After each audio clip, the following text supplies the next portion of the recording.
예루살렘에 무슨 일이 있었던 것일까? 예루살렘에서 어떠한 일이? 모든 이의 관심입니다. 나사렛 예수, 그 이름.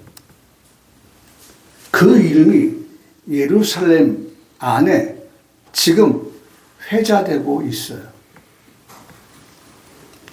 예수님께서 예루살렘에 입성하실 때에 사람들이 길가에 서 있던 것, 우리 지난주에 기억하시죠? 길가에 서 있었어요. 지난주의 말씀을 우리가 다시 한번 이렇게 생각하고 오늘의 말씀을 듣습니다. 길가에 서 있었어요. 그냥 서 있었습니까? 아니에요. 종려 가지를 베어다가 손에 들고서 예루살렘으로 향하여 들어가시는 예수님을 향하여서 그 종려 가지를 흔듭니다. 뭐 어느 정도로 흔들었을까요? 열렬하게 라고 표현해도 과언이 아닐 것입니다. 왜? 그들은 지금 예수님께서 예루살렘에 입성하실 때에 이런 생각 하나밖에 없어요. 이스라엘을 회복하심이 이때이구나. 지금 예수님께서 예루살렘에 입성하시는 것은 바로 그 이스라엘을 회복하시기 위해서 올라가시는 그러한 예수님이시다 라는 그런 생각이었기 때문에 그들의 그 종려가지를 흔드는 것은 대단하다. 아마 이렇게 연상해도 될 거예요. 저 북한에 그 김정은 동지가 이렇게 온다고 하면 국민들이 나와가지고 그들은 아주 유니폼과 같은 거죠. 한복들을 다 입고 그 다음에 그 꽃을 들고서 그들도 꽃을 들어요. 뭐 좋아하지만은 그 꽃을 들고서 말이죠. 막 하는데 우리 영상에서 봐서 이미지가 기억되시죠? 뭐 깡충 뜁니다. 더 나가서 어떻게 합니까? 울어요. 막 울어. 그분이 누구이기 때문에 그래요? 어버이 수령이기 때문에요. 어버이 수령. 그러니까 가히 그것을 생각해 보면 지금 이 예루살렘에 입성하시는 예수님을 향하여서 연도에 있는 사람들이 종려가지를 흔드는 그 모습을 가히 한번 우리가 그려볼 수 있다니까요. 그려볼 수가 있어요. 그러면서 그들이 하는 말이 있었어요. 세 줄로 요약하여 말할 수 있는데, 하나는 호산나 다윗의 자손이요 찬송하리로다 한 줄. 두 번째 줄은 호산나 주의 이름으로 오시는 이요 한 줄. 마지막 한 줄은 가장 높은 곳에서 호산나. 제가 지난주에 말씀드렸던 호산나로 시작해서 뭘로 끝났다? 호산나로 끝났다. 그게 그들의 마음이었어요. 예수님만이 지금의 우리의 이 현실을 극복하게 할 수 있는, 현실을 바꾸어 줄 수 있는 그러한 지도자라는 생각을 가지고 있었기 때문입니다. 이게 저희가 지난주에 들으면서 은혜 받았던 그러한 말씀들입니다. 단단히 예루살렘으로 가시는 예수님에 대하여서 이 모든 이 이스라엘 사람들은 다 무엇이 있었냐? 기대가 있었다. 기대가 있었다. 근데 시간이 지나면 그 기대가 뭘로 바뀌어요? 예? 기대가 실망으로 바뀌는 거예요.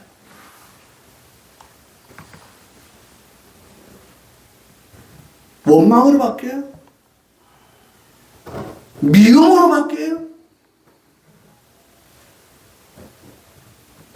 예수님을 죽이라고 하는 그러한 소리로 바뀌어요. 사실 그들이 생각했던 이스라엘을 회복하기 오신 예수님이라고 철석같이 믿고 있었는데 로마의 군인들이 칼과 뭉치를 가지고 올 때에 예수님은 그들을 상대로 해서 한 번도 싸워보지 못하고 그들에게 무슨 일격을 가한다든지 그 사태의 전환을 일으킬 수 있는 그러한 모습을 보였다든지 하는 그러한 예수님이 아니라 그야말로 이사야 54장에 말씀하신 것처럼 털감염자 앞에 잠잠하였던 그 예수님의 모습처럼 그런 모습, 저들이 기대했던, 저들이 꿈꿨던 그런 예수님의 모습은 보이지 아니하고 예수님이 보였던 그 모습은 정말로 실망에 가득한 그런 모습. 호산나 외치던 그 입이 예수를 십자가에 못 박으라고 소리를 높여 말하는 입으로 바뀌어진 현실이었습니다. 성경을 찾아보니까 그렇게 소리를 지른 사람이 소수의 사람이었다면 얼마나 좋겠어요. 얼마나 위로가 되겠어요. 그래서 제가 원고를 작성하면서 이렇게 썼어요. 예수님께서 이 사실을 몰랐으면 좋았겠다. 그래, 그럴 수 있지 뭐. 다 어떻게 나를 지지하고 나를 따르고 나를 추종하고 나를 그렇게 바라보고 따라온 사람들, 그 중에 소수의 몇몇 사람들은 아닐 수 있겠지. 위로가 될 수 있어요. 근데 성경을 보니까 그들이 다 라고 하는 말씀으로 예수님을 십자가에 못 박히는 데에 소리를 높였던 사람들의 그 소리를 듣게 되어집니다. 제가 예수님을 대신해서 말씀을 드린다면 그들이 다라고 하는 사실을 알고 계신 예수님께서 이런 말씀하지 않으셨을까? 참 믿을 놈 하나도 없네. 믿을 놈 하나도 없네. 아니 좀 전에 그들은 누구였고 지금의 이들은 누구인가? 나를 마치 이스라엘의 왕으로 옹위하고자 그렇게 종려 가지를 흔들었던 그들은 누구이고 이제는 예수를 십자가에 못 박으라고 저렇게 소리는 그들 모두는 누구인가?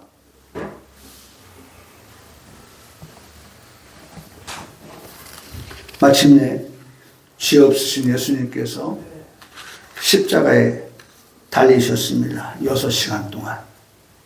그리고 7마디 말씀을 남기셨습니다. 그리고 운명하셨죠. 예수님의 시체를 요구한 사람이 있습니다. 아리마대 사람 요셉입니다. 자신을 위해 준비한 무덤이었죠. 그래서 아직까지 한 사람도 써보지 아니한 무덤이기 때문에 그 무덤을 새 무덤이라고 표현하고 있습니다. 지난주에 말씀드렸잖아요.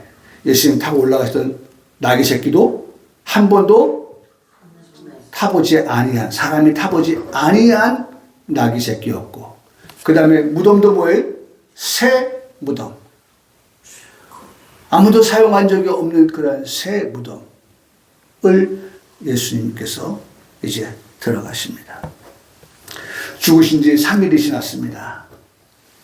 안식 후 첫날 새벽이 되었어요.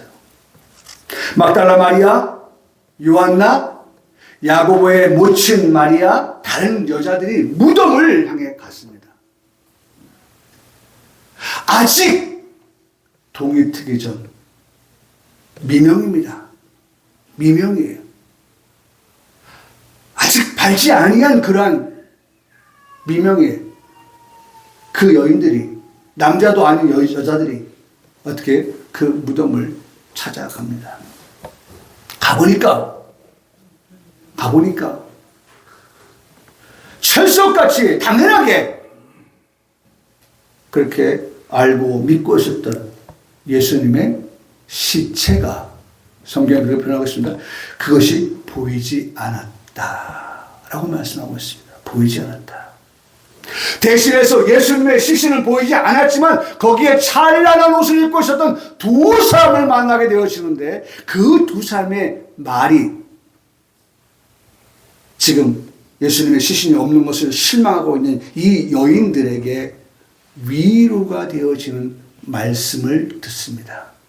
여러분, 교회는 뭐 하는 곳이어야 돼요? 위로하는 곳이어야 돼요. 하나님 말씀은 우리에게 뭐가 되어야 됩니까? 위로의 말씀이 되어야 돼요. 이 여인들이 실망하고 있는데 이 찬란한 옷을 입은 두 사람이 그들에게 말합니다. 누가복음 24장 5절의 말씀을 보니까 어찌하여 살아있는 자를 누구 가운데서? 죽은 자 가운데에서 찾느냐. 여러분, 우리는 이 말씀을 알고 있기 때문에 이 말씀을 들을 때 두 가지입니다. 그냥 뭐 들었던 말씀이니까 라고 들을 것이냐? 아니면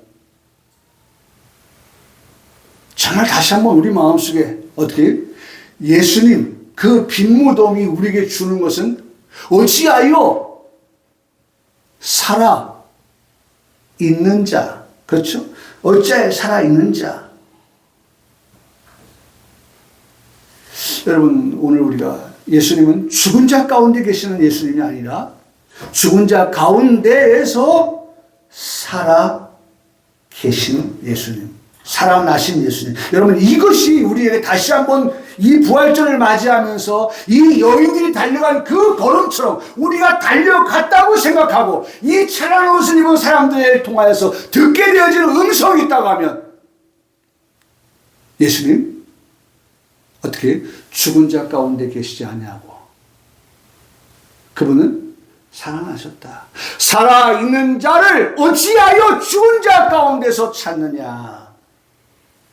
여러분, 이 질문, 이 말은 우리가 아직까지도 예수님의 이 부활의 그 기쁨과 부활의 감격과 부활에 대한 믿음이 없다고 하면 우리 역시 어떻게 어디서 지금 찾고 있어요? 죽은 자 가운데서 예수님을 찾는 자와 다를 바가 없다라는 사실입니다. 우리는 지금 어디에 있습니까? 죽은 자 가운데서 예수님을 찾고 있습니까? 아니면 살아있는 자, 죽었지만 죽은 게 분명하고 죽은 게 확실했습니다. 확실했어요. 왜? 이미 죽었기 때문에 예수님의 다리를 꺾어야 마땅한데 안 꺾었어요. 그것도 다 성경의 말씀이 응하려고 하니까 대신 어떻게 했습니까? 예수님의 옆구리를 창으로 찔렀어요. 물과 피를 다 쏘셨어요. 분명히 이 말씀을 우리가 전하는 것은 예수님 분명히 죽었다라고 하는 것을 그들이 우리에게 확인시켜 주었다는 것입니다. 예수님 분명히 돌아가셨어요.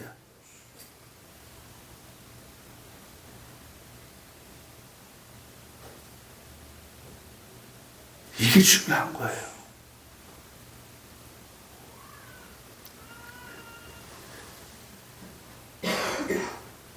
모진 겨울을 죽은 것과 같은 나무여서 참 볼품없다라고 봤었거든요. 근데 계절이 봄이 오니까 죽은 것 같은 나무에서 새순이 돋아나더라고요. 너무 이뻤어요. 새순 이쁘잖아요. 우건상이 이쁘잖아요. 우리 어제 봤잖아요. 예? 이동수 목사님 이쁘잖아요. 정고사님 우리 이뻤잖아요. 그 새순. 지금 우리 여기 식당 문만 열면 거기 다 햇볕밖에 놓은 화분 하나가 있어요. 거기에 새순이 나오는 그 화분을 볼 수 있어요. 이뻐요. 너무 이뻐요. 그 길고 긴 겨울을 지나오면서 움츠렸던 그 나무가 봄이 되니까 나 안 죽었어! 우리는 모르면 어떻게 합니까? 아유, 죽었나 보다 하고 어떻게 해요? 뽑아버리죠. 분질러서 봉투에 버립니다. 근데 유심히 바라보니까 어떻게 해요? 이 나무 안 죽었어요. 저희 집에도 화분을 기르고 있습니다만은 오늘도 제 아내가 그러는 거예요. 제가 선물한 나무가 새순이 막 나와서 6가지로 이렇게 해서 나왔다고 하는 얘기를 저한테 들려주더라고요. 겨울 내내 볼 때 말이죠. 그냥 앙상한 나무만 있었어요. 아, 죽었나 보다. 앙상한 나무밖에 안 보니까 죽었나 보다 싶었는데 새순이 그 나무에서 가지에서 어떻게 쫙 올라오는 모습을 보니까 너무너무 신기했어요. 너무너무 신기했어요. 생명은 이렇게 신기하고 생명은 이렇게 신비한 겁니다. 여러분, 우리 애기들 태어나면 신비롭지 않아요? 네? 신기하지 않아요? 정말? 이 귀한 생명이 어떻게, 저 조그만 게 어떻게, 우리 그렇게 보지 않습니까? 애들 다 태어난 애들이 이렇게 그냥 자연스럽게 그냥 별거 아닌 것처럼 생각 아니잖아요. 제가 엊그제 영상 알아보니까 애기 엄마가 자기가 낳은 애기를 안지 못했나 봐요. 그러니까 안거나 안지 못하는 것 가운데 하나는 그 자연분만이냐? 아니면은 또 뭐죠? 자연분만. 엄지사는 뭐예요? 제왕적. 제왕적이야. 제왕적이야. 이 두 가지 가운데 하나예요. 근데 아기를 안지 못하는 것은 어떤 거예요? 제왕적이 하면 아기를 안지 못해요. 일정한 시간이 지날 때까지는. 근데 자연분만을 하면 어떻게 합니까? 바로 선생님들이 태어난 아기를 엄마 품에 안겨주면서 엄마로 하여금 뜨거운 눈물을 쏟게 하는 그 내 새끼를 안았다고 하는 그 감격과 감동, 뜨거운 눈물, 이런 모습을 우리가 직접 보았고 또 영상을 통해서 보고 하지 않습니까? 여러분, 2026년도 이 부활주일에 이미 우리가 알고 있는 말씀이지만 이 말씀을 다시 한번 들으면서 어찌하여 산자를 죽은 자 가운데서 찾느냐. 이 말씀 하나에서 우리는 나는 어느 쪽에 있느냐.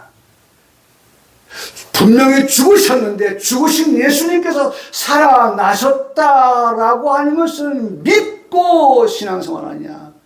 아니면 살았다고 하는 것은 우리가 알고 있으면서도 불구하고 여전히 죽은 자 가운데에서 예수님을 찾고 살아가고 있느냐. 이 찬란 옷을 입은 두 사람이 천사가 그들에게 들려주는 말입니다. 그러면서 결론으로 말씀합니다. 그는 살아나셔서 여기 계시지 아니한다. 살아나셨다.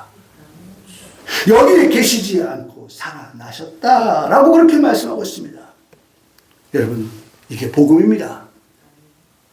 기독교는 무슨 종교입니까? 위로의 종교예요. 복음이 뭘 말해줍니까? 위로를 말해줍니다. 우리 죄 가운데 있었던 우리들이 죄로 말미암아 죽을 수밖에 없었던 우리였다는 사실을 깨닫게 하신 후에 바로 이 예수님께서 우리의 죄를 대신 담당하셨다. 그래서 우리 죄 없이 하셨다. 사죄의 은총이 임했다. 라고 하는 그 말씀을 듣는 우리들은 위로를 받는 거죠. 위로를 받는 거예요. 나는 이 가운데에서 이런 위로가 정말 우리 성도들에게 온전히 선포되어지고 이 말씀을 들으면 우리 성도들이 진실로 정말 이 말씀을 통해서 위로가 되어지는 그런 우리 성도들이 되어지기를 바라는 것입니다. 저는 말씀을 준비하면서 이 말씀 그래 우리 성도들이 왜 몰라? 이게 다 말씀 아는 거야 라는 생각을 하면서도 1년에 일어났던 이런 모든 것들을 다시 한번 우리에게 상기시키면서 일깨우면서 맞아 나는 어디에 있는 믿음의 사람이냐, 내가 믿는다고 하면서 나는 과연 어디에 내 발을 딛고 있느냐. 근데 중요한 거 보십시오.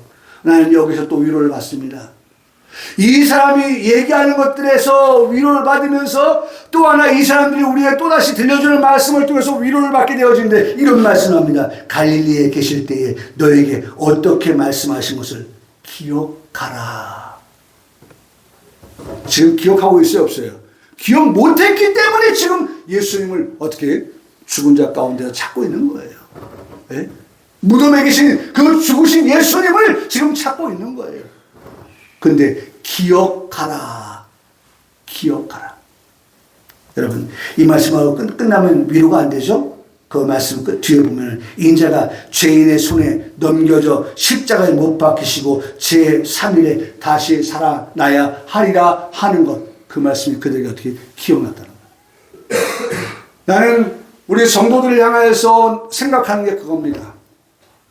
우리가 하나님 말씀을 듣지만 말씀을 듣고 그것을 기억하면서 살아간다고 하는 것이 그것이 정석일진데, 그런데 우리가 그렇게 살아가지 못한다 할지라도 어느 한 순간 하나님께서 우리에게 다시 한번 말씀을 들을 때 맞아! 그 말씀 내가 어떻게 들었던 말씀이지. 그런 날 있다는 것입니다. 기억나게 하시는. 저는 유도한 목사가 믿는 성령은 진리의 성령입니다. 진리의 성령. 요한복음에서 말씀하신 진리의 성령. 그 성령님께서 우리에게 듣게 하셨던 그 말씀들 잊어버리고 살 때도 많지만, 그러나 정작 우리에게 필요할 때 그 진리의 성령이 우리에게 들었던 말씀을 어떻게 하신다? 기억나게 하신다. 생각나게 하신다. 이게 바로 요한복음 14장의 말씀이에요. 기억나게 하신다는 거예요.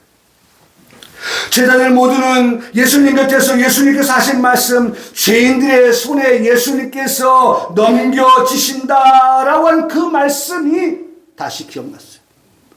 여러분, 예수님이 갈릴리에서 그들에게 이 말씀을 하셨는데 지금 예수님 사실 잡혀가시는데 예수님 말씀하신 대로 지금 하나하나 단계별로 예수님 지금 진행되고 있네 라고 하는 것을 알았느냐? 몰랐다는 거예요.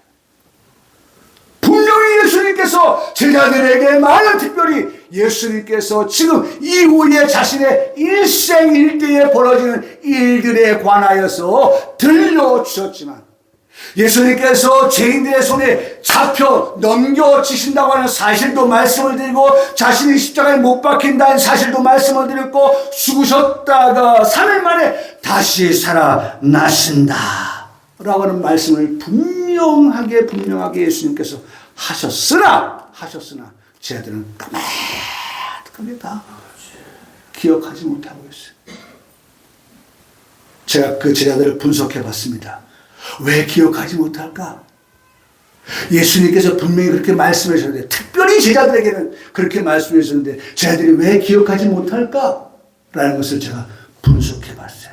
몇 가지입니다. 첫째는 예수님이 이 말씀하실 때 건성으로 들었다.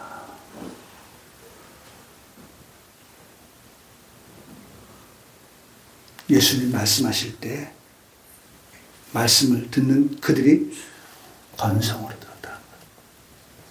여러분, 이 말씀을 주의에 들어야 됩니다. 우리가 지금 시간 말씀을 들을 때 나는 말씀을 어떻게 듣고 있느냐. 그러면 지금 제자들의 모습처럼 되는 거예요. 어떻게 들으면 건성으로 들으냐. 두 번째, 그들은 끊임없이 천국에서 누가 크냐. 제자들 속에 누가 크지? 베드로야? 야고보야? 요한이야? 누가 크지? 예수님의 우편에 누가 질 거야? 예수님의 좌편에 누가 질 거야?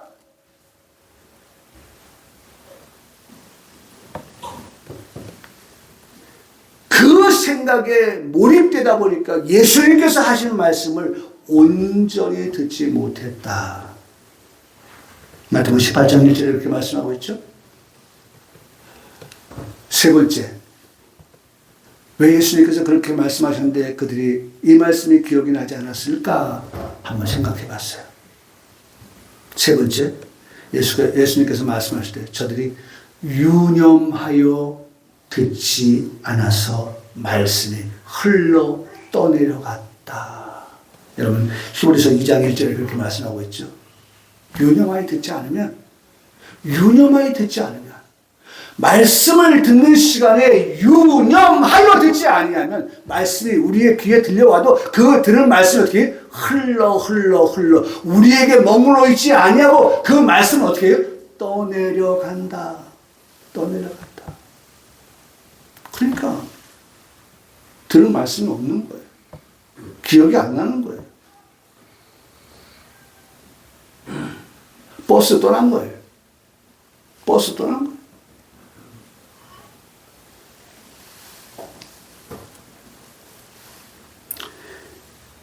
이런 것을 분석하면서 제 마음속에 우리 성도들에게 이런 말씀을 드리고 싶어요. 여러분, 다를 게 없어요. 똑같아요. 예수님 제자 그 자리에 내가 가 있다고 해도 나도 그 모습 그 모양일 거예요. 그렇다면 그 모습 그 모양에서 정말 기억나지 아니하고 자기 일색으로의 그 예수님의 말씀을 들었던 모든 것을 종식하고 내가 하나님 앞에서 빠르게 말씀을 기억하는 자가 되려고 한다면 하나님의 말씀을 들을 때에 우리의 육의 마음판에 쓴 것이 되어야 된다. 이게 성경입니다. 육의 마음판에 오늘 우리가 하나님 말씀을 듣습니다. 말씀을 들을 때 그 말씀을 어디에 나가요? 육의 마음판에 이것을 갖다가 신비라고 합니다. 신비에 새겨야 한 말씀이 되어야 한다. 그와 같이 되지 않을 경우에는 예수님이 지금 다가오고 있는 그 모든 일들에 대하여서 그들은 근심했고 두려워했습니다. 여기 예수님의 죽으심에 슬픈 빛을 띤 두 사람이 또 있는 것을 만나게 되어졌는데 엠마오로 간 두 제자들입니다. 그들은 예수님께서 부활했다는 소식을 다 듣고서도 저들이 이제 엠마오로 가는데 예수님께서 그 엠마오로 간 두 제자와 지금 동행하십니다. 그들을 찾아오신 예수님께서 그들과 동행하면서 자상하시게 그들에게 육신을 위한 떡을 축사하시고 그들에게 주었어요. 누가복음 24장 32절에 말씀하니까 영혼의 양식인 말씀을 그들에게 들려줬어요. 하나님은 우리에게 육신에 필요한 것도 채워주시고 그 다음에 어떻게 영혼에 필요한 것도 채워주셔서 어떻게 하시는 분이다? 만족하게 하시는 분이시다. 할렐루야. 네? 그래서 저는 이 말씀 참 좋아합니다. 영혼이 잘되고 범사가 잘되고 그 다음에 어떻게 강건하기를 위하여 기도한다. 오늘 우리의 기도가 그리고 여러분들이 저를 위해서 기도해주고 제가 여러분들을 위해 기도할 것이 있다면 영혼이 잘되는 것 그것이 우리의 신비에 새겨져야 되는 말씀이라는 거예요. 하나님의 말씀이라는 거예요. 예수님은 바로 그런 영혼의 양식을 말씀을 그들에게 주시고 그들에게 육신의 떡을 주셔서 육신으로도 부족함이 없게 하시고 영적으로도 부족함이 없게 하신 그러한 하나님. 그랬더니 어떻게 됐습니까? 너무 유명한 말씀이 있죠. 제가 이 말씀도 다시 한번 여러분들의 기억을 새롭게 하는 것입니다. 그들이 예수님께서 하시는 그 말씀을 들을 때 그들이 이런 고백을 합니다. 우리 속에서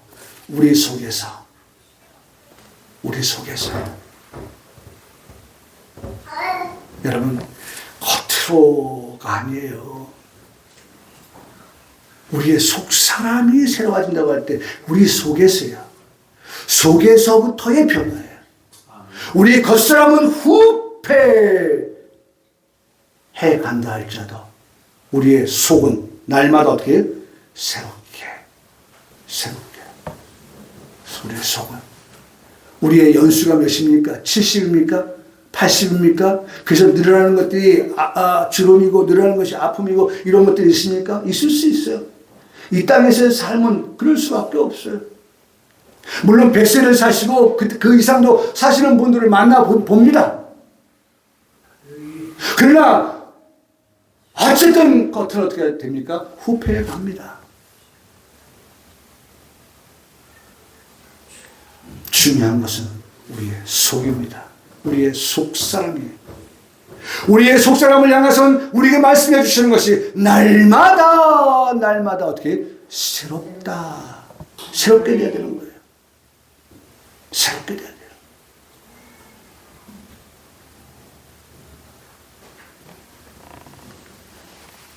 그래서 그 속에서 마음이 뜨겁지 아니하더냐라는 그런 말씀을 고백을 듣게 되어져요. 사랑하는 성도 여러분, 오늘 우리가 하나님 앞에 예배 드릴 때 정말 말씀을 들을 때 우리가 건성으로 듣지 않으려고 말씀을 들을 때 그냥 우리의 어떤 그 기준과 관심도 있잖아요. 누가 크냐라고 하는 그런 어떤 것들을 위해서 또 유념하여 듣지 아니하는 것으로 이응하여서 여전히 우리의 마음이 냉랭한 무덤덤한 참 그렇다 그죠?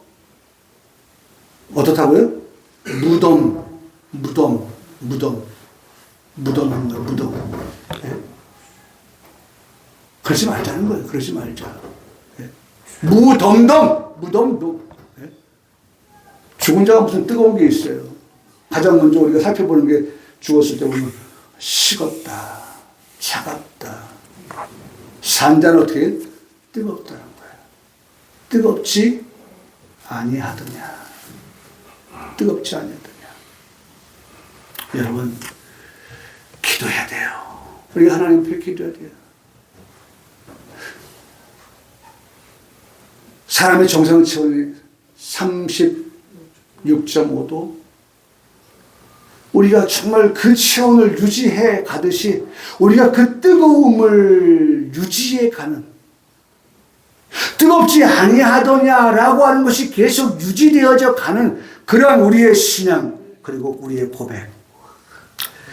예루살렘에는 이 예수님의 부활 소식을 듣고 모인 사람들이 참으로 많았습니다.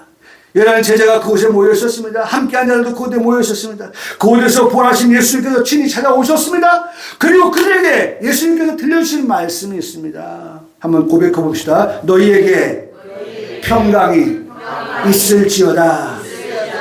오늘 우리가 읽었던 말씀이에요. 함께 읽었던 말씀이에요. 부활하신 예수님께서 근심하고 있는 자, 두려워하고 있는 제자들 그 마음을 아셨다는 거예요. 여러분, 중요한 겁니다. 우리 각자는 다 달라요. 달라. 근데 다른 우리를 하나님은 다 다르게 어떻게 해요? 알고 계신다. 아멘. 저는 말씀을 준비하면서 제가 고백하는 겁니다. 그래. 내 모든 형편, 내 모든 사정,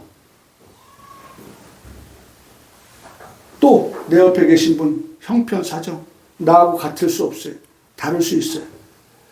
다름에도 불구하고 우리 하나님은, 우리 예수님은 어떻게 해요? 그 모든 것을 다 알고 계신다. 오늘 오후 예배 때 우리가 보게 될 말씀, 불꽃 같은 눈으로 주님이 아무리 어두워 보세요, 깜깜해 보세요, 안 보여? 아니, 주님은 그렇잖아요. 그래서 전쟁에 쓰는 무기 가운데 하나가 뭐예요? 그 어두운 때에 적을 식별하고 표적을 향해서 총을 쏠 수 있는 그게 뭐예요? 망원경인데 뭐예요? 무슨 망원경? 밤에 보면. 그렇죠. 야간 투시용을 가지고 보면 적은 나를 못 봐요. 그래서 나는 어떻게 해요? 적을 보고 적을 가격할 수 있어요. 그래서 상대를 제압할 수 있는 거예요. 아무리 어두워서 보지 못하는 때에도 우리 하나님은 어떻게 해요? 보신다. 제자들이 지금 어떤 상태입니까? 근심하고 있습니다. 제자들 어떤 상태입니까? 두려워하고 있습니다. 그런 그들에게 필요한 말씀입니까? 너 뭐 필요해? 어떤 말씀을 주셨어요? 두려워하는 그들에게는 뭐가 필요합니까? 평강이 있을지어다. 나는 여러분들의 형편을 잘 아시는 하나님께서 여러분들에게 필요한 말씀으로 찾아와 주시기를 이 시간 주의 이름으로 축복합니다. 저도 늘 그렇게 하나님 앞에 기도하죠. 하나님, 오늘인가요? 오늘 지나서 응답이 없으면 또 오늘 새로 맞이하면서 혹 오늘인가요? 예. 기억하세요. 근심하는 나이입니까? 두려워하는 나이입니까? 무엇이 문제입니까? 주님은 그렇게 말씀해 주셨다면 평강이 있을지어다. 평강이 있을지어다. 그런 그들에게 이제 예수님께서 말씀하시는 하나예요. 여러분, 다침이 오늘 말씀의 제목입니다. 다침이